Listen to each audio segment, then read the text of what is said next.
Meus irmãos, a paz do Senhor, alegria estar aqui mais uma vez para juntos estudarmos a palavra de Deus. Tema do nosso trimestre, homens dos quais o mundo não era digno, o legado de Abraão, Isaque e Jacó. Hoje estaremos meditando na lição de número 5, prevista para ser aplicada nas manhãs de domingo, de 3 de maio de 2026. E o tema da nossa lição, o juízo contra Sodoma e Gomorra. Pedimos a você que, porventura, ainda não é inscrito no canal da Assembleia de Deus Ministério Floresta, você é o nosso convidado. Curta também esta pré-aula, deixe aí o seu comentário, compartilhe este vídeo nas suas redes sociais e nos ajude na divulgação deste conteúdo. Se você desejar, se inscrever no link do WhatsApp, que está aparecendo aí na tela, e interagir conosco neste grupo, no qual tratamos a respeito dos conteúdos das lições. Que Deus te abençoe. Vamos então ao texto áureo da nossa lição, que nos diz o seguinte: disse mais, ora, não se ire o Senhor, que ainda só mais esta vez falo, se porventura se acharem ali 10, e disse, não a destruirei por amor dos 10. Gênesis capítulo 18, versículo 32. A verdade prática nos diz que Deus é misericordioso e dá tempo para o arrependimento, mas quando o homem não quer, seu juízo é sem misericórdia. A nossa leitura bíblica em classe se encontra em Gênesis capítulo 18, do versículo 23 ao 32, que nos diz assim: E chegou-se a Abraão dizendo, destruirás também o justo com o ímpio? Se porventura houver 50 justos na cidade, destruí-la-ás também, e não pouparás o lugar, por causa dos 50 justos que estão dentro dela? Longe de ti que faças tal coisa, que mates o justo com o ímpio, que o justo seja como o ímpio, longe de ti seja. Não faria justiça o juiz de toda a terra?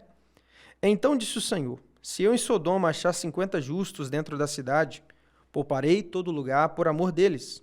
E respondeu Abraão dizendo, eis que agora me atrevi a falar ao Senhor, ainda que sou pó e cinza. Se porventura faltarem de 50 justos 5, destruirá por aqueles 5 toda a cidade? E disse, não a destruirei se eu achar ali 45. E continuou ainda a falar e lhe disse, se porventura acharem ali 40, e disse, não farei por amor dos 40. Disse mais, ora, não se ire o Senhor se ainda eu falar, se porventura se acharem ali 30, e disse, não farei se achar ali 30. E disse, eis que agora me atrevi a falar ao Senhor, se porventura se acharem ali 20, e disse, não a destruirei por amor dos 20. Disse mais, ora, não se ire o Senhor que ainda só mais esta vez falo, e se porventura se acharem ali 10, e disse, não a destruirei por amor dos 10. É com alegria receber aqui mais uma vez, em nossa pré-aula, o diácono Davi, que é líder do departamento de adolescentes de nossa igreja, e também é um dos professores que compõem a nossa EBD local. Meu irmão, seja muito bem-vindo. Está com oportunidade para suas notas introdutórias. Pai do Senhor a todos os irmãos que nos assistem. Também cumprimento nosso superintendente, irmão evangelista Rafael, juntamente também com o evangelista Jadson. Alegria estar com os irmãos. E nós veremos na lição do próximo domingo, nós vamos aprender nesta aula que Deus condena todo tipo de pecado e injustiça. Nós vamos ver que nada está oculto diante dos olhos do Senhor, assim como está registrado em Hebreus capítulo 4, versículo 13. Nós veremos também que a destruição de Sodoma e Gomorra deixa isso bem claro, que o Senhor, ele é amor, mas também é fogo consumidor. Nós veremos que o Senhor visita, ele avisa, mas é um Deus também que traz julgamento. Alegria também ter aqui conosco o evangelista Jadson, cadeira fixa em nossas pré-aulas. Meu irmão está com oportunidade para sua saudação e notas introdutórias. Paz do Senhor, evangelista irmão Rafael, paz do Senhor, diácono irmão Davi, um prazer estar aqui com os irmãos. A lição de número 5, com o tema O Juízo contra Sodoma e Gomorra, traz-nos esse tema tendo como base os capítulos 18 e 19 do livro de Gênesis. É um dos textos mais densos da Bíblia Sagrada em termos de justiça divina, intercessão e responsabilidade moral.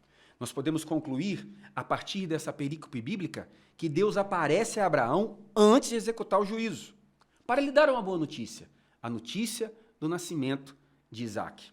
Há um diálogo onde Abraão intercede pela cidade ao ouvir o juízo divino. Sodoma e Gomorra são descritas como cidades marcadas pelo pecado grave, por pecados graves. Quais sejam eles? Violência e abuso, orgulho e indiferença, injustiça social e imoralidade sexual. O que nós podemos compreender é que o juízo divino ainda persiste nos dias de hoje. É o que nós podemos concluir de 1 Tessalonicenses, capítulo 5, versículo 9. Deus não nos destinou para a ira. A graça de Cristo, pela sua salvação na cruz do Calvário, quer nos alcançar para nos livrar do juízo vindouro. Meus irmãos, palavra-chave da nossa lição é juízo, que é a manifestação da ira de Deus contra o pecado. O juízo, portanto, é uma punição divina que ocorre quando a taça da iniquidade transborda e não existe lugar para arrependimento. A Bíblia diz no Salmo 89, verso 14, que justiça e juízo é a base do trono de Deus. Então, duas palavras-chave. Primeiro, base. E para que a base de uma casa? Para dar firmeza. E na Bíblia, trono aponta para o reino. Então, o que em uma linguagem figurada este salmo nos diz é que o reino de Deus ele está firmado na justiça e no juízo. É bom lembrar das palavras de Jesus em João 3, verso 3 e 5. Jesus disse que aquele que não nascer de novo não pode entrar, não pode ver o reino de Deus. Mas aquele que entra neste reino por meio da regeneração, o mesmo que novo nascimento, precisa ter a consciência de que Deus é misericórdia, mas Deus também é juízo. Então nunca queira testar a longanimidade de Deus. Vamos então ao tópico de número 1 da nossa lição, que nos diz: os anjos visitam Abraão. E no subtópico 1 nós temos: Abraão recebe a visita dos anjos do Senhor, diácono Davi. Abraão ele recebe a visita de 3 viajantes, que são os anjos enviados pelo Senhor. E é interessante que a hora que ele recebe essa visita seria o horário mais quente do dia, indicando ali o meio-dia, que é a hora mais quente do dia. Não era um horário muito comum para viajantes, mas quando se trata de Deus, nós entendemos que Deus não trabalha com a nossa lógica e nem com a nossa ótica. Não era de se esperar isso pelos homens, mas Deus não trabalha de acordo com a nossa vontade. E é interessante que quando Abraão avista esses homens, ele corre e se prostra em terra, demonstrando a hospitalidade. Um homem com coração generoso. Abraão tinha um coração generoso. Quando se trata de generosidade, nós podemos ver Provérbios capítulo 22, versículo 9, diz que quem é generoso será abençoado. E nós vemos que Abraão foi um homem muito abençoado pelo Senhor por ter generosidade em seu coração, mas principalmente porque era um homem que ouvia a voz de Deus. Evangelista Jadson. O texto diz, irmãos, Gênesis capítulo 18, versículo 1 e 2. Depois apareceu-lhe o Senhor nos carvalhais de Manre, estando ele assentado à porta da tenda, quando tinha aquecido o dia, e levantou os olhos e olhou, e eis 3 varões estavam em pé junto a ele. Veja, meus queridos irmãos, que nesse encontro de Abraão com esses três personagens, nós podemos identificar que a Bíblia os chama de o Senhor. E nessa aparição, o texto deixa muito claro que o próprio Senhor estava presente. 2 dos visitantes seguem para Sodoma, é o que nós podemos identificar no capítulo 19, e os outros 2, para alguns, são identificados como sendo anjo. O encontro ocorre durante o dia, mostrando que Deus se manifesta a nós outros e a quem quiser manifestar no cotidiano. Ou seja, o texto alterna entre homens e o Senhor, indicando uma manifestação visível de Deus, uma experiência relacional, não apenas sobrenatural. Deus se torna acessível à experiência humana. É o que nós podemos concluir da carta aos Hebreus, capítulo 13, versículo 2. Alguns hospedaram anjos sem saber. O Evangelho de João, capítulo 1, versículo 14, o Verbo se fez carne e habitou entre nós. E quando Abraão reconhece a visita extraordinária e sobrenatural que ele estava recebendo, ele logo age de maneira espontânea e correta. Ele corre ao encontro com prontidão, se inclina com humildade e ele serve pessoalmente, com dedicação e oferece o melhor, indicando a sua generosidade. É o conselho do apóstolo Paulo aos Romanos, capítulo 12, versículo 13, de nós praticarmos a hospitalidade. Nós vemos aqui um princípio espiritual da mordomia cristã, de servirmos ao reino de Deus com o melhor que nós temos, da melhor maneira que nós temos. Abraão transforma um encontro simples em um ato de honra. Água para lavar os pés, descanso à sombra, alimento preparado com cuidado. Receber pode ser um ato de adoração. Evangelho de Mateus, capítulo 25, 40. Servir ao próximo é servir ao Senhor. Meus irmãos, anjos, conforme Hebreus 1,14, são espíritos ministradores enviados para servir em favor daqueles que hão de herdar a salvação. Mas apesar de serem espíritos, quando a vontade de Deus assim o quer, os anjos podem se materializar, podem se apresentar na forma física de varões, como é o caso do texto em questão. 3 anjos, um deles nós entendemos ser uma manifestação teofânica do próprio Deus, vão desfrutar da hospitalidade de Abraão. A Bíblia diz que eles vão se alimentar daquilo que o patriarca oferece. Anjos na Bíblia aparecem em diferentes circunstâncias e eu quero destacar 3. Primeiro, anjos são executores, como os que foram enviados a Sodoma e Gomorra para executar o juízo de Deus sobre aquelas cidades.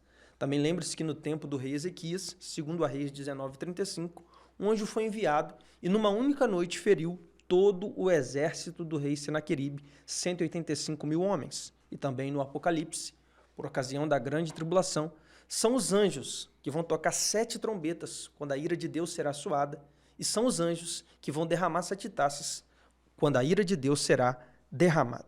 Em segundo lugar, os anjos também são adoradores. Por ocasião do nascimento de Cristo, por exemplo, Lucas 1,13, a Bíblia diz que eles aparecem louvando e adorando o nome do Senhor. Lembrando que são adoradores, não recebem adoração. Conforme Apocalipse 19, verso 10. O único anjo que quer adoração é o diabo, é o querubim ungido, o anjo caído. Essa foi a proposta que ele fez a Jesus em Mateus 4,10. Tudo isso te darei se prostrado me adorares. Mas além de serem executores, adoradores, também são protetores. Conforme o Salmo 34, verso 7. O anjo do Senhor se acampa ao redor daqueles que o temem e os livra. Ou seja, aonde você estiver, aonde você for, desde que você esteja no temor do Senhor, o anjo do Senhor será o teu protetor. Vamos então ao subtópico de número 2, a hospitalidade de Abraão, diácono Davi. Quando se trata da hospitalidade de Abraão, nós vamos ver que Abraão ele tem a preocupação de oferecer o melhor para aqueles servos que estavam ali. Prover alimentação e proteção, que era algo muito comum a quem era hospitaleiro, a quem tinha hospitalidade. E deixando aí o exemplo para nós como servos de Deus também. E aqui o comentarista da nossa lição diz assim: o patriarca ofereceu o melhor aos visitantes enquanto estavam ali desfrutando do alimento e da hospitalidade. Os homens perguntam a Abraão: onde está Sara? É interessante que os homens, as mulheres não eram vistas por homens que estavam visitando o ambiente, que não faziam parte da família. Então as mulheres não eram vistas por eles. Mas é interessante que era o próprio Deus que estava falando e perguntando. E quando se trata de Deus, Deus nos chama pelo nome. Quando o Senhor tem algo conosco, Ele nos chama pelo nome. E os anjos perguntam, aqueles viajantes perguntam: onde está Sara? E sabendo que ela ouvia de dentro da sua tenda, lá de dentro da sua tenda, ela estava ouvindo tudo que estava sendo falado, conversado pelo lado de fora. E assim o Senhor anuncia que Sara teria um filho, mesmo em condições desfavoráveis, porque já era avançado de idade, Abraão também já era avançado de idade, mas a promessa foi anunciada de que Sara teria um filho, e mesmo que a condição humana não fosse favorável. Evangelista Jadson. Queridos, a hospitalidade empreendida por Abraão ao Senhor e aos anjos dá-nos a ideia de que hospitalidade é uma expressão prática de mordomia espiritual. Como nós poderemos enxergar mordomia cristã ou espiritual no gesto de Abraão? Primeiro, ele administra bem tudo que Deus confiou. Ele era um homem riquíssimo e com certeza tinha uma agenda concorrida. Ele para tudo para dar atenção ao Senhor. Ele reconhece que nada pertence a ele de maneira absoluta. Por isso ele dá o melhor ao Senhor.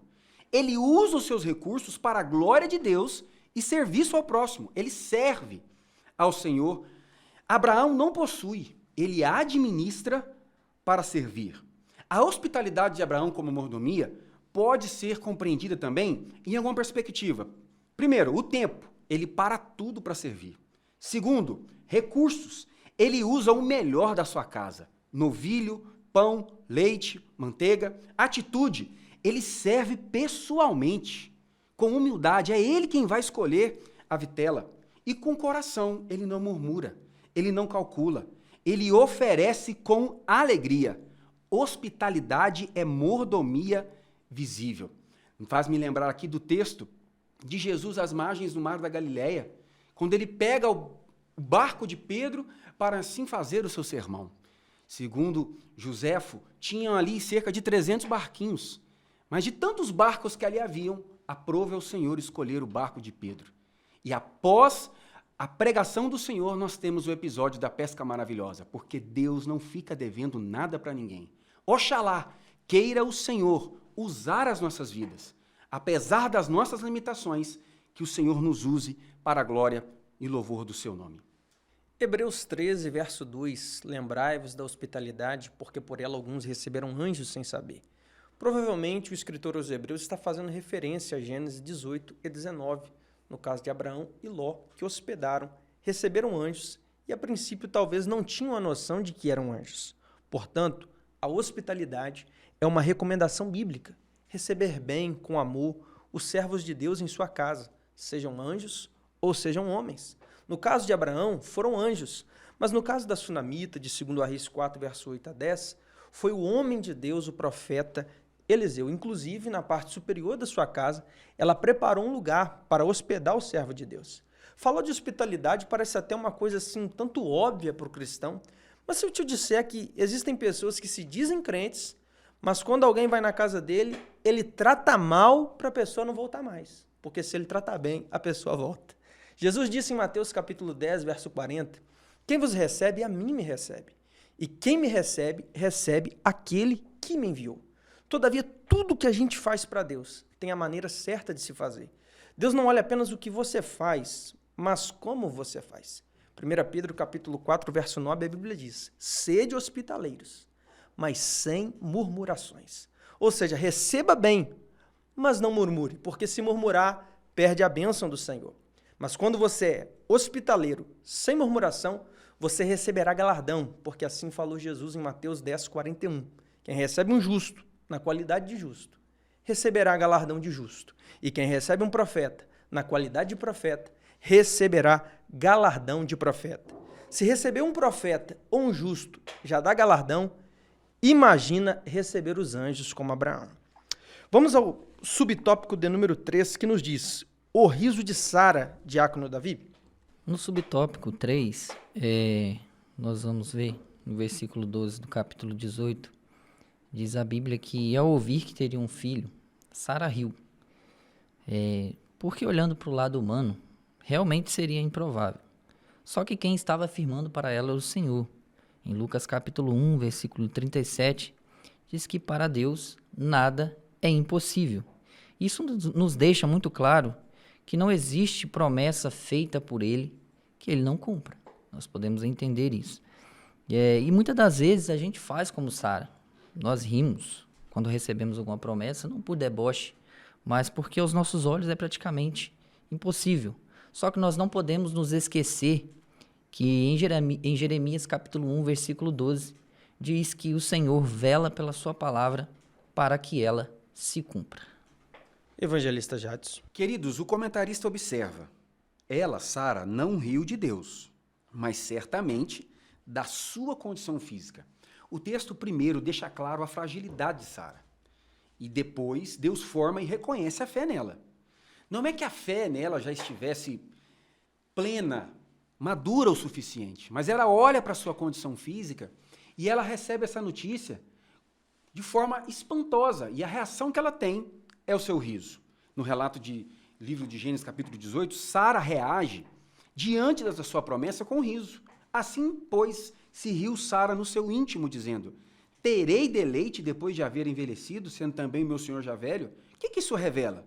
Isso revela a visão que Sara tinha da limitação diante do impossível, fé ainda imatura e uma reação interna, não pública. Mas Sara esqueceu-se de um detalhe. Deus vê além da aparência. No versículo de número 13, o Senhor pergunta: por que se riu Sara? Isso mostra que Deus conhece o coração, ele trata a incredulidade com verdade e o confronto é sempre corretivo, nunca condenatório. Quando nós olhamos para Hebreus capítulo 11, versículo 11, nós podemos ver que Sara desenvolveu a sua fé. Pela fé, a mesma Sara recebeu a virtude de conceber, porquanto teve por fiel aquele que lhe tinha prometido. Aqui está a chave. Sara aprendeu a confiar. A fé veio como num processo. Deus considera o resultado ao final da caminhada. Meus irmãos, o riso de Sara, quando recebe a notícia de que seria mãe, como já dito, era devido às condições físicas do casal, pois ao receber essa notícia, ela estava com 89 anos e Abraão com 99 anos. Mas a Bíblia diz ainda em Romanos 4,19 que o corpo de Abraão estava amortecido e o ventre de Sara também amortecido. Ou seja, na lógica humana seria impossível, mas Deus trabalha com lógica divina.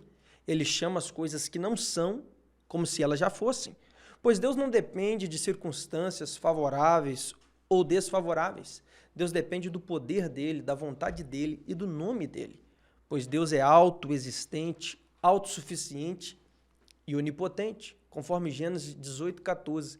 Não existe coisa alguma difícil para o Senhor. Só que a lógica divina você não entende pela vista, você só entende pela fé. Como entender os 3 moços sobrevivendo ao calor de uma fornalha aquecida 7 vezes mais? E quando de lá saíram, nem cheiro de fogo neles havia? Como entender Jonas sobreviver na barriga de um grande peixe 3 dias e 3 noites? Na lógica humana, ele teria que ter morrido sufocado, pois ele não foi para o pulmão, mas para o estômago do peixe.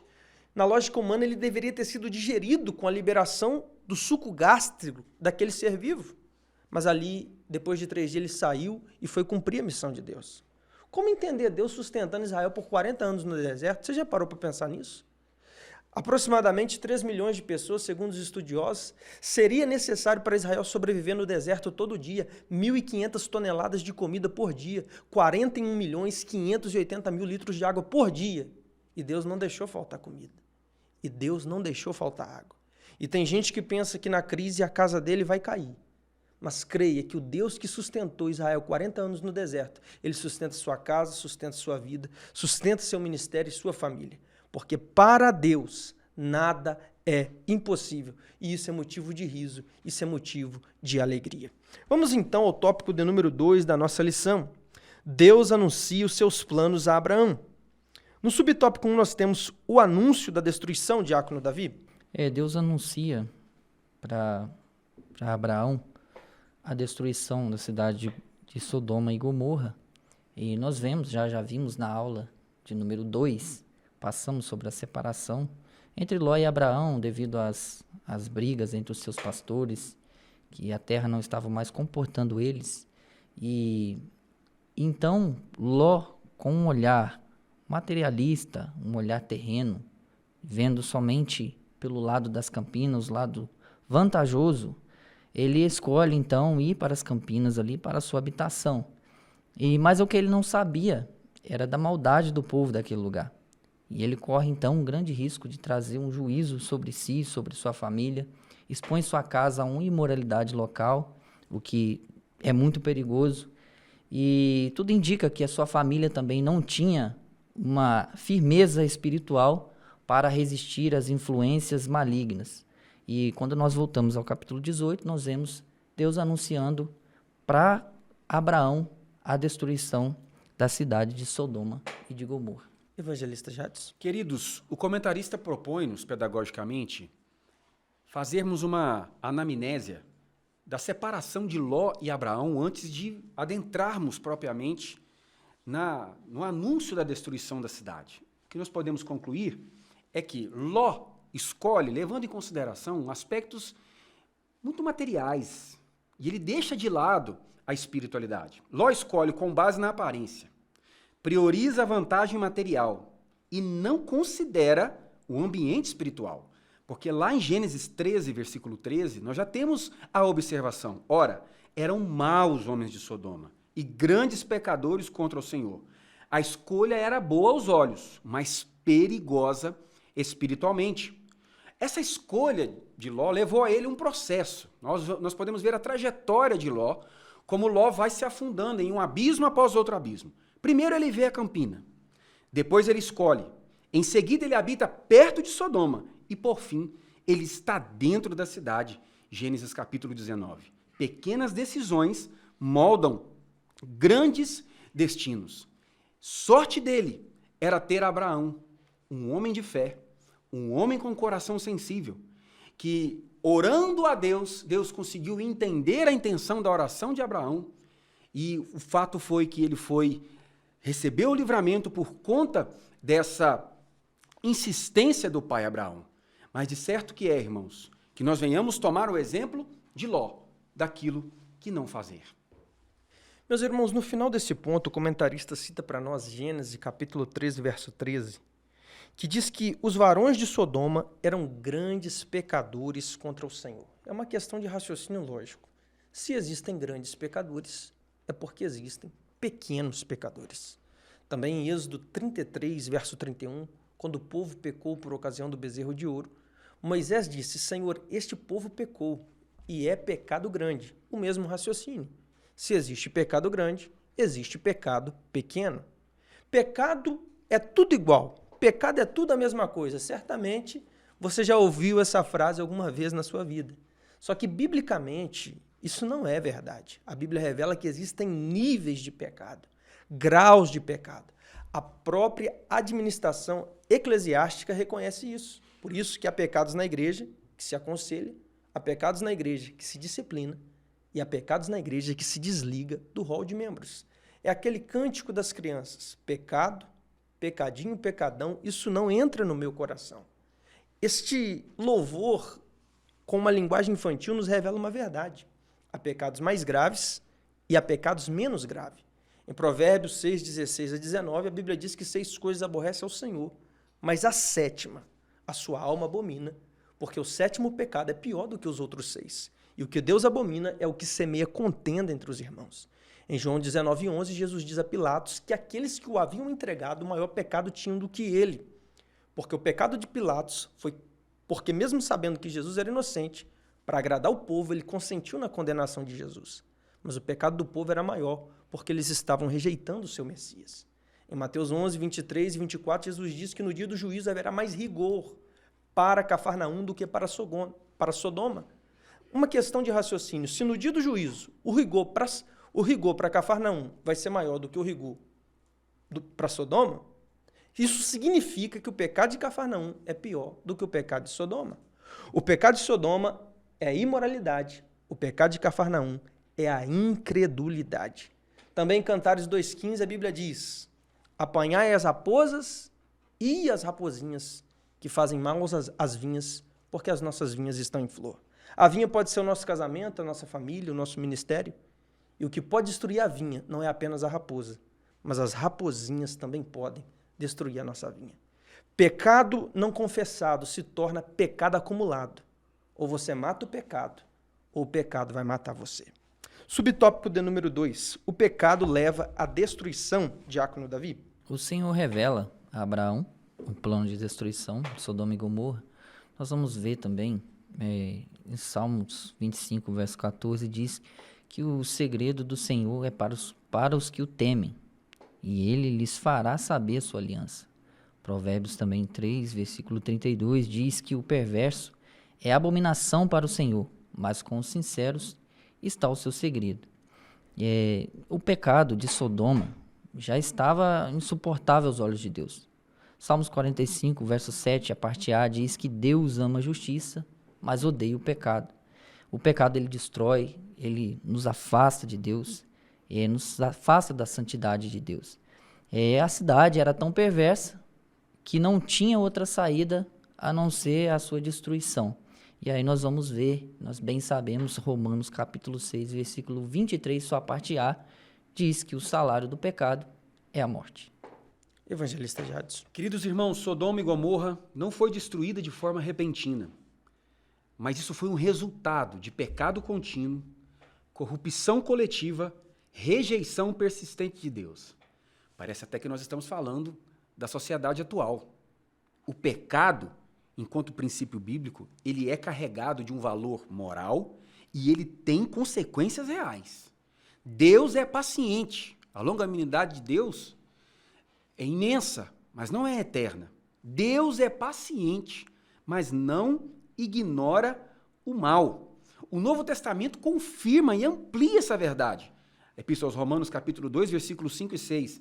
Mas, segundo a tua dureza e teu coração impenitente, entesouras para ti, no dia da ira e da revelação, o justo juízo de Deus, o qual recompensará cada um segundo as suas obras. Romanos 6, 23, como bem citado, porque o salário do pecado é a morte.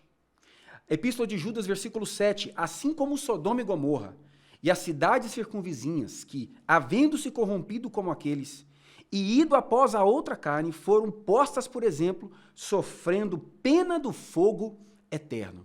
Haverá, certamente, um acerto de contas com cada um de nós. A salvação, ela é individual. A salvação, ela é pessoal. Muitos têm essa sensação de impunidade, de viver uma vida dissoluta, distante de Deus, como se não tivesse nenhum tipo de consequência. Mas a Bíblia nos diz que o nosso Deus sabe de todas as coisas. Quando João vê um grande trono branco colocado em um lugar que dele se fogem céus e terra, a Bíblia nos diz que muitos livros foram abertos e dentre eles foi aberto o livro da vida. E aquele que não foi achado escrito no livro da vida será lançado no lago de fogo. Que nós vigiemos enquanto é tempo, purificados pelo sangue de Jesus, escondendo-nos na cruz de Cristo, para sermos cada dia santificados pelo poder de nosso Senhor Salvador Jesus Cristo. Meus irmãos, o pecado leva à destruição. O pecado pode ser doce como mel, mas a consequência é amarga como fel. O pecado é uma fraude, anuncia vida, mas paga com a morte, promete alegria, mas traz somente tristeza. Romanos 6, 23 diz que o salário do pecado é a morte, e o diabo paga em dia. Mexer com o pecado é igual mexer com carvão. Aceso te queima e apagado te suja. E ninguém é melhor do que ninguém. A Bíblia diz em 1 Coríntios 10, verso 12, aquele que está em pé, cuide para que não caia. 1 Tessalonicenses 5, 22, abstenhai-vos de toda a aparência do mal. Hebreus 12, 1 diz que nós devemos deixar o pecado, ou melhor, deixar o embaraço e o pecado que tão de perto nos rodeia. Então reconheça sua limitação, para você não cair em tentação, comprometendo sua comunhão, sendo envergonhado pela humilhação e trazendo sobre si mesmo a destruição. Pois foi isso que aconteceu com Sodoma e Gomorra. E talvez alguém diga, Rafael, mas é só brincadeira. Aí eu lembro de Sansão. Sansão, de tanto brincar com o pecado, o Senhor se retirou dele. Foi cegado, foi preso, virou escravo e depois morreu prematuramente. 5 coisas Sansão perdeu. Sansão perdeu a presença, perdeu a visão, perdeu a liberdade, perdeu a posição e perdeu a vida. Porque quem brinca com o pecado não ganha nada. Quem brinca com o pecado somente perde. Subtópico de número 3, que nos diz o seguinte, a intercessão, diácono Davi. A Bíblia nos fala que Sodoma era uma cidade tão perversa que os anjos que visitaram Ló, eles tiveram que cegar os homens daquele lugar, que estavam na porta da casa de Ló, desde o mais moço até o mais velho, pois aqueles homens queriam que os anjos fossem entregados a eles para ter relações com aqueles homens. Mas em meio a toda essa perversidade, um pouco antes nós vemos um Abraão clamando por misericórdia, intercedendo por aquele lugar, por aquele povo, para que o Senhor não destruísse por pelo menos 10 justos, nós vamos ver no capítulo de Gênesis. E por misericórdia, Ló é avisado e sai com a sua esposa, suas filhas, E aí nós vamos ver que o texto também nos diz que nem os genros de Ló saem porque eles zombaram de Ló, não dando crédito à palavra que Ló disse. E isso nos mostra que não havia arrependimento naquele povo. No coração deles não havia arrependimento. E não diferente dos dias atuais, porque nós somos avisados, todo mundo é avisado, a palavra é pregada, mas muitos corações não há arrependimento. Mas como Abraão, nós devemos nos levantar como intercessores no nosso lar, na nossa cidade, no nosso estado, no nosso país, no mundo inteiro, para que haja arrependimento nos corações, mesmo nós sabemos que o fim é iminente, mas devemos clamar ao Senhor para que haja arrependimento nos corações e que os justos sejam guardados do dia do juízo. Evangelista Jadson. Gênesis capítulo 18, versículo 17. E disse o Senhor, ocultarei eu a Abraão o que faço? Deus tem os seus escolhidos. E o relacionamento entre Deus e Abraão e Deus era tão íntimo, que o Senhor permitiu-se contar segredos a Abraão. E diante da notícia de que o Senhor destruiria aquela cidade, o texto do versículo número 22 deixa muito claro. Então viraram aqueles varões o rosto dali e foram-se para Sodoma, mas Abraão ficou ainda em pé diante da face do Senhor. Nós podemos concluir com isso uma aplicação pessoal super interessante. Certamente em nossas famílias, em nossos trabalhos, nos círculos dos nossos relacionamentos, quantas pessoas não servem a Deus? E qual é a nossa postura diante de Deus, tendo em vista a desobediência daqueles a quem nós tanto amamos? Abraão se coloca como um intercessor. A oração intercessória aqui é uma expressão de intimidade com Deus e um instrumento de misericórdia. Pergunta a Abraão ao Senhor, destruirás também o justo com o ímpio? Gênesis 18, 23. Ou seja, o que nós vemos aqui? Nós vemos reverência, Abraão reconhece a sua pequenez, no versículo 27, eis que agora me atrevi a falar ao Senhor. Ousadia, ele se aproxima e fala com o Senhor, e ele tem consciência da justiça divina. E ele persevera na oração. Ele começa orando por 50 justos, por 45, por 40, por 30, por 20. Ele intercede em favor desses que estão em pecado tão profundo, o comentarista vai chamá-los de sodomitas, aqueles que praticam de forma objetiva a homossexualidade, é o que nós podemos concluir da intenção deles quando os moços estiveram na casa de Ló. Meus irmãos, o Senhor nos colocou na brecha para intercedermos. Intercedemos em favor de nossa família, intercedemos em favor de nossa cidade, intercedemos em favor do nosso país, para que o nome do Senhor seja honrado e glorificado nessa terra. Meus irmãos, antes de Deus mandar fogo do céu em Sodoma e Gomorra, ele tirou Ló, que era justo, de lá, porque não faz parte da metodologia de Deus punir o justo com o ímpio. Assim também, por ocasião da grande tribulação, especificamente por ocasião das trombetas e taças, Apocalipse 8 e Apocalipse 16, o fogo de Deus novamente descerá do céu. Só que antes disso, Deus retirará também os justos dessa terra.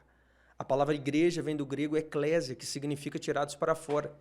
E cremos e entendemos que a igreja será tirada para fora deste mundo, antes que venha o juízo da grande tribulação.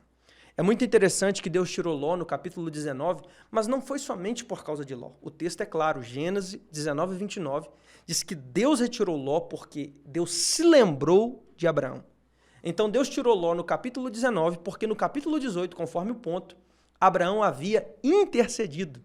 Perceba que pela intercessão de Abraão, Deus livrou Ló. Mas eu quero te lembrar que aquele que intercede pela igreja é maior do que Abraão. Pois a Bíblia diz em Romanos 8,34 que é Cristo que está à destra de Deus e ele intercede por nós.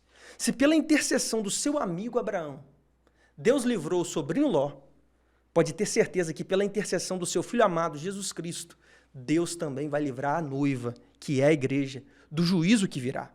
Eu acho interessante que os anjos também disseram a Ló que nada poderiam fazer enquanto ele e sua família estivessem ali. Assim também os anjos, que terão uma grande participação no juízo da grande tribulação, não poderão tocar a trombeta, não poderão derramar as taças enquanto justos, enquanto a igreja do Senhor estivesse aqui. Na intercessão de Abraão ficou concluído que Deus pouparia Sodoma e Gomorra se encontrasse ali 10 justos. Assim também Deus poupa este mundo do juízo, porque a sua igreja justa está nele. Mas quando a igreja for retirada, a humanidade será julgada. Quando a taça da iniquidade transbordar, o juízo de Deus irá chegar. A igreja irá para a grande celebração e o mundo enfrentará a grande tribulação. Então você tem duas opções. Ou você se prepara para um casamento no céu, ou vai ter que enfrentar um julgamento na terra. Ou você se prepara para as bodas do Cordeiro, ou terá que enfrentar a ira do Cordeiro. Estamos indo agora para o terceiro e último tópico da nossa lição, e talvez você ainda não se inscreveu no canal da Assembleia de Deus Ministério Floresta. Pedimos a você que curta este vídeo, deixe aí o seu comentário, sua cidade de origem, seu pastor, sua igreja. Compartilhe este vídeo nas suas redes sociais. Nos ajude na divulgação deste conteúdo e, se desejar, se inscreva no link do grupo do WhatsApp que está aparecendo aí na sua tela. Terceiro tópico da nossa lição nos diz o seguinte: a destruição de Sodoma e Gomorra. E no subtópico 1, Deus é fogo consumidor, Diácono Davi? Deus é fogo consumidor. Ele é justo. E assim como ele não tolera o pecado, nós, como seus servos, nós também não devemos tolerar. O erro de Ló foi tolerar a iniquidade e o pecado do lugar, porque ele obtinha benefícios sociais e materiais, do qual ele não estava disposto a abrir mão. E aí ele corre um risco muito grande, porque, além de se expor, ele expõe a sua família em um ambiente totalmente ímpio e imoral, bem falado pelo evangelista Jadson, que um abismo foi chamando outro abismo. E aí nós trazemos uma aplicação para os nossos dias, nos dias atuais, que nós não venhamos deixar a nossa família exposta às coisas deste mundo. E quando eu digo as coisas deste mundo, as concupiscências da carne, as concupiscências, a soberba dos olhos, a soberba da vida, tudo isso. Mas que nós nos voltemos para aquilo que é santo, que é puro, que é verdadeiro. 1 João, capítulo 5, versículo 18 diz: sabemos que todo aquele que é nascido de Deus não vive pecando, mas o que de Deus é gerado conserva-se a si mesmo, e o maligno não lhe toca. 1 João, capítulo 2, versículo 17, também nos diz: o mundo passa e a sua concupiscência, mas o que faz a vontade de Deus permanece para sempre. Evangelista Jadson. Queridos irmãos, o pecado de Sodoma e Gomorra é o mesmo pecado denunciado pelo apóstolo Paulo na carta aos Romanos. O pecado da prática da homossexualidade. Com toda eficácia que a palavra de Deus nos garante, esta é uma prática condenada pelas Escrituras Sagradas. Nós podemos já perceber e observar as chamadas igrejas inclusivas, ou igrejas inclusivas. Mas a Bíblia, o Evangelho, não é inclusivo, é exclusivo. O Senhor quer exclusividade na sua vida, no seu corpo, nas suas escolhas e nos seus sentimentos. O pecado persistente leva ao juízo inevitável e Deus manifesta a sua santidade em justiça. A Bíblia nos diz que os mentirosos ficaram de fora, os roubadores ficaram de fora, aqueles que amam e praticam a mentira ficaram de fora. Mas também os sodomitas também ficaram de fora, os afeminados ficaram de fora.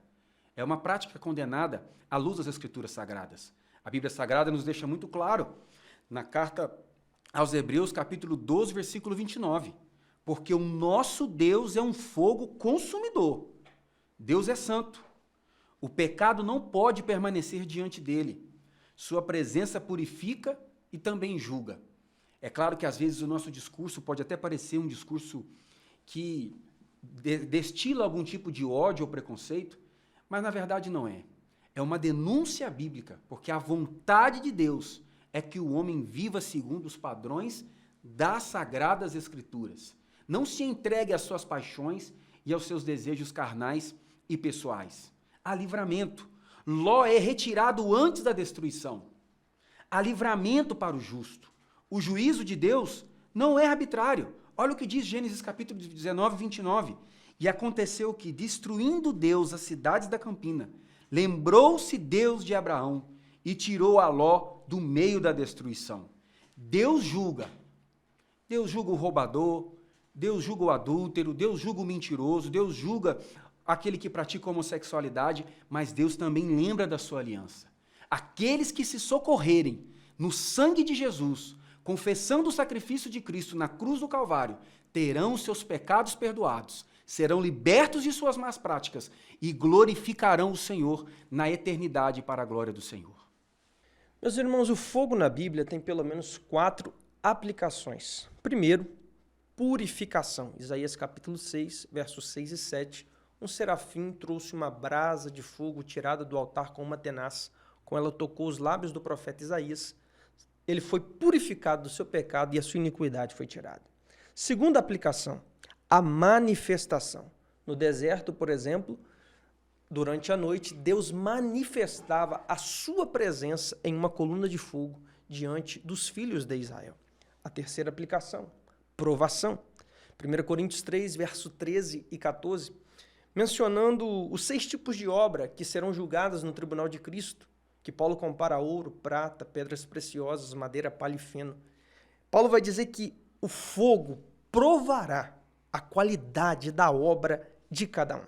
Então, purificação, manifestação, provação e, por fim, o fogo da punição. É o que aconteceu com Sodoma e Gomorra. O fogo foi um instrumento que Deus utilizou para trazer juízo sobre aquelas cidades. E por que não falar do inferno, onde as almas ímpias serão punidas por Deus, e a ira de Deus é o combustível que mantém aceso o fogo, que nunca se apagará. O fogo do inferno é pior do que o fogo desta terra por 2 razões. Primeiro, porque o fogo desta terra só queima o corpo, mas o fogo do inferno queima a alma. E a segunda razão é que, por mais que o fogo dessa terra seja grande, seja um incêndio, seja imenso, uma hora o fogo dessa terra se apaga. Mas o fogo do inferno nunca se apagará. Pelo contrário, vai piorar, porque a Bíblia diz em Apocalipse 20, verso 14, que o próprio inferno será lançado dentro do lago de fogo. E somente Jesus Cristo pode te livrar do fogo do inferno e te dar direito de morar no céu. Subtópico de número 2, uma catástrofe sem igual, Diácono Davi. Nós não dá para falar quantas pessoas habitavam na cidade destruída, mas somente 4 pessoas saíram dali salvas, com vida, só os que obedeceram. Ló, sua esposa e suas 2 filhas. Isso mostra para nós que a quantidade de justos sempre foi menor que a quantidade de ímpios. Isso deixa bem claro, assim como também nos dias de Noé, muitas pessoas, mas a salvação foi somente para 8 pessoas. E aí, irmãos, nós vemos que são muitas as pessoas que vivem uma vida de promiscuidade, assim como na cidade de Sodoma, comete todo tipo de pecado, sem se dar conta que o fim vai chegar e que um dia a conta sempre chega, né? Por mais que cometam todo tipo de pecados, uma hora o fim vem. E se não houver arrependimento de pecados, o Salmo 37, verso 1 e 2 diz que os malfeitores e os obreiros da iniquidade murcharão como a erva e desvanecerão como a verdura. Esse é o fim de quem vive uma vida de pecado. Que nós sejamos a minoria que obedece à voz de Deus para que alcancemos a salvação. Evangelista Jadson. Queridos, a destruição de Sodoma e Gomorra, registrada no livro de Gênesis, capítulo 19, é apresentada nas Escrituras como uma catástrofe de caráter absoluto, repentino e irreversível. Um juízo direto de Deus contra o pecado humano que estava sendo insistente, reincidente e persistente. É como se nós pudéssemos usar esse fato, como modelo de antecipação do juízo final que virá um dia sobre toda a terra. Gênesis capítulo 19, versículos 24 e 25. Então o Senhor fez chover enxofre e fogo do Senhor desde o céu sobre Sodoma e Gomorra, e destruiu aquelas cidades, e toda a campina, e todos os moradores das cidades, e o que nascia da terra. A linguagem é total. As cidades foram destruídas, os habitantes foram consumidos, até a vegetação foi aniquilada. Trata-se de uma destruição completa. E nós vemos no Evangelho de Jesus, segundo escreveu Lucas capítulo 17, versículos 28 e 30, que o próprio Senhor em um sermão de natureza escatológica. Ele apresenta de forma comparativa o que aconteceu com Sodoma, com aquilo que acontecerá nos últimos dias, ou após o soar da última trombeta. Como também da mesma maneira aconteceu nos dias de Ló.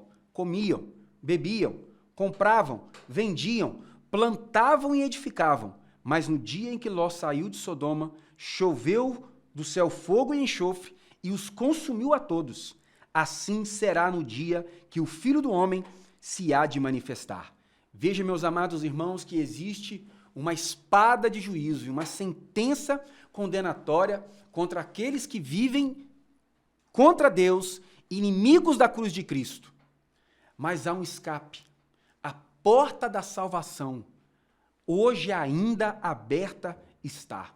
O Senhor oferece salvação a todos aqueles que estão ao alcance da pregação do Santo Evangelho. Que nós venhamos tomar como lição o conteúdo da carta aos Hebreus, capítulo 10, versículo 31.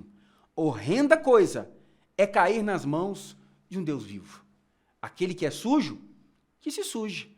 Agora nós que somos santos, que nos santifiquemos ainda para louvor do nome do Senhor. Meus irmãos, o fogo na Bíblia, em muitas ocasiões, é associado ao juízo. Sodoma e Gomorra foram destruídas com fogo. Os filhos de Arão, em Levítico 10, foram mortos pelo fogo de Deus, porque ofereceram fogo estranho diante do Senhor. Os 100 soldados, segundo a Reis capítulo 1, que acompanhados de 2 capitães em ocasiões diferentes, tentaram forçar que o profeta Elias fosse com eles. O fogo de Deus desceu do céu e os consumiu. As varas que forem separadas da videira, João 15,6, Jesus diz que a vara que nele está e não dá fruto é podada. E depois que ela é podada, ela seca. E depois que seca, só serve de lenha e o seu fim é ser queimada. O nosso Deus é um fogo consumidor. A própria terra será destruída ou passará pelo fogo por ocasião do juízo final. 2 Pedro 3,7, a terra que agora existe como um tesouro se reserva para o fogo. As nações que, por ocasião do Gog e Magog no final do milênio, se juntarão ao diabo numa tentativa de atacar a cidade santa, a Bíblia diz que fogo descerá do céu e os consumirá. E também o fogo do juízo final, que será o lago de fogo. Mas o fogo também é o Espírito Santo, pois em Apocalipse 4, verso 5, a Bíblia diz que diante do trono estão 7 lâmpadas de fogo, que são os 7 Espíritos de Deus. Porque o fogo, por um lado, pode apontar para o juízo, mas o fogo, por outro lado, também representa o Espírito Santo de Deus. E nós sabemos que o fogo purifica o ouro, tornando ele cada dia mais valioso para os homens e removendo suas impurezas. Assim também, o fogo do Espírito Santo é que nos purifica do pecado e nos torna cada dia mais valiosos para Deus. Mas aqui fica uma advertência, porque quem não quiser aceitar a purificação do fogo do Espírito, um dia terá que enfrentar o fogo do juízo. Então são 2 opções. Ou é o fogo da purificação, ou será o fogo da condenação. Terceiro e último subtópico que nos diz, transformada em estátua de sal, diácono Davi. Nós vamos ver no subtópico 3, a orientação dos anjos foi o quê? Saiam da cidade, não olhem para trás. Mas nós vemos e bem sabemos que a mulher de Ló resolveu dar uma olhadinha para trás. E o olhar da mulher de Ló trouxe consequências sobre ela. O olhar dela poderia ser de curiosidade para ver o que estava acontecendo, ou poderia ser de um apego, até porque eles moravam naquela região, naquele local, mas ela desobedeceu. E o comentarista deixa registrado na nossa lição que a mulher de Ló não foi alcançada pelo fogo, mas pereceu pela desobediência ao olhar para trás, sendo assim transformada numa estátua de sal. Evangelista Jadson. A transformação da mulher de Ló em uma estátua de sal, narrada nesse texto, não é apenas um ato de juízo, mas um símbolo profundo e uma advertência e orientação espiritual para todos nós. Apego ao passado ou uma decisão de fé.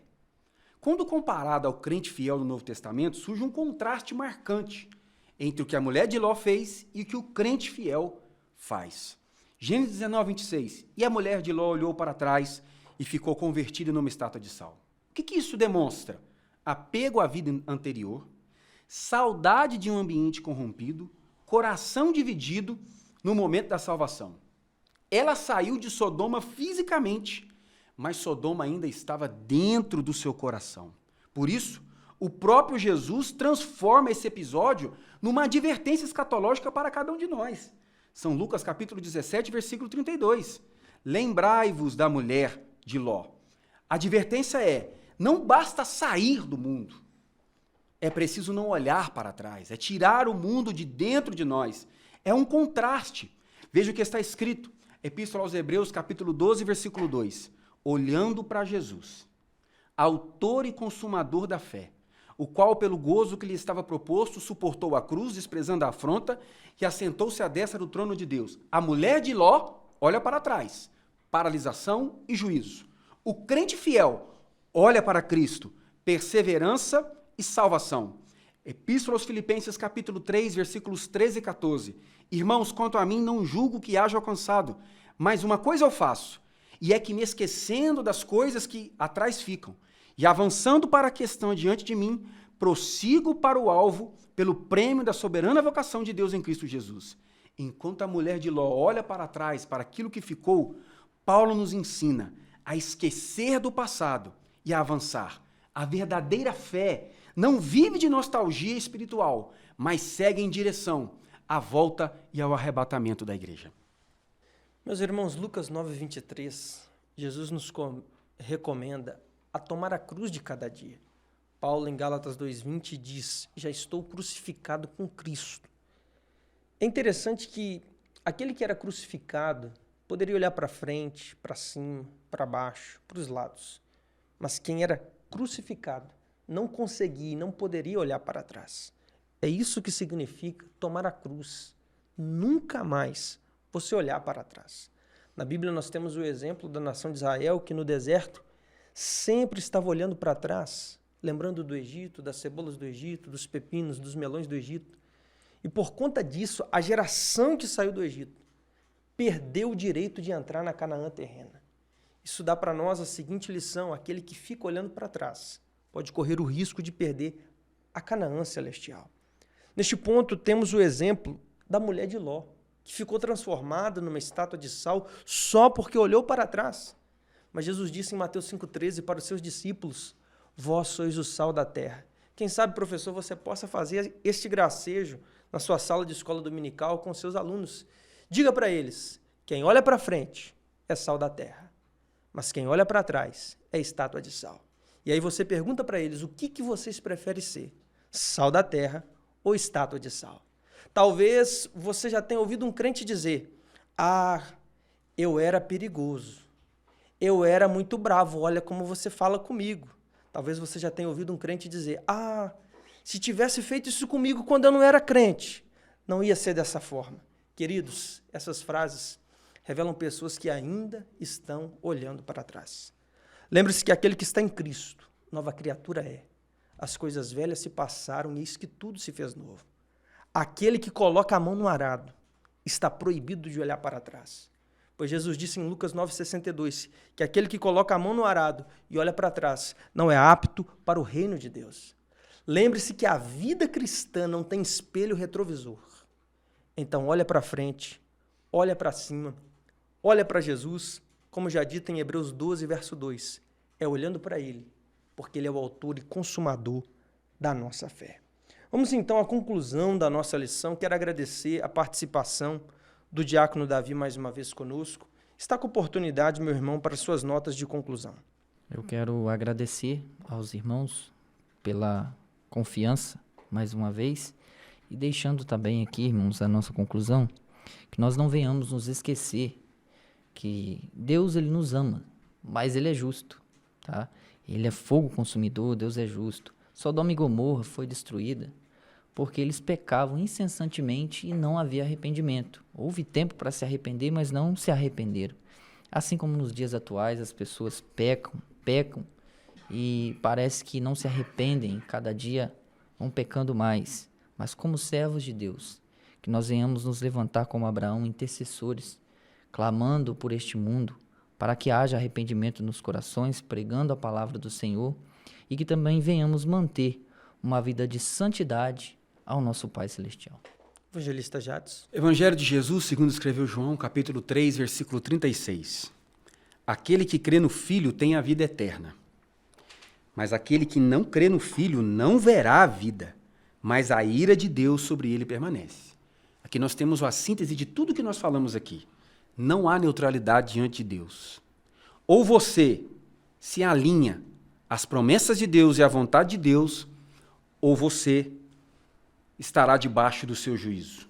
Assim, o Deus que visitou Abraão, julgou Sodoma e prometeu julgar o mundo é o mesmo Deus. E diante dele, cada vida é chamada, não apenas a compreender essa verdade, mas responder a ela com temor, fé e obediência. Deus abençoe a sua casa e a sua família em nome de Jesus. Meus irmãos, o livro de Gênesis, o primeiro livro da Bíblia, já nos revela que Deus é um Deus de juízo. A expulsão de Adão e Eva do jardim foi um juízo. O dilúvio foi um juízo. A confusão das línguas na Torre de Babel foi um juízo. A destruição de Sodoma e Gomorra foi um juízo. Em outro texto, em Jonas capítulo 3, verso 10, Jonas havia profetizado um juízo, que dentro de 40 dias Nínive seria destruída. Mas a Bíblia diz que o povo de Nínive se humilhou, se arrependeu. E a Bíblia diz que o juízo foi evitado. O oposto do juízo é a misericórdia. O que pode evitar o juízo é o arrependimento. Pois Provérbios 28:13 diz que o que esconde os seus pecados nunca prosperará, mas o que confessa e deixa alcança a misericórdia do Senhor. Deus é um Deus de juízo, mas se você se arrepender a tempo, você pode alcançar ainda a misericórdia para a glória de Deus. Que Deus te abençoe. Amém.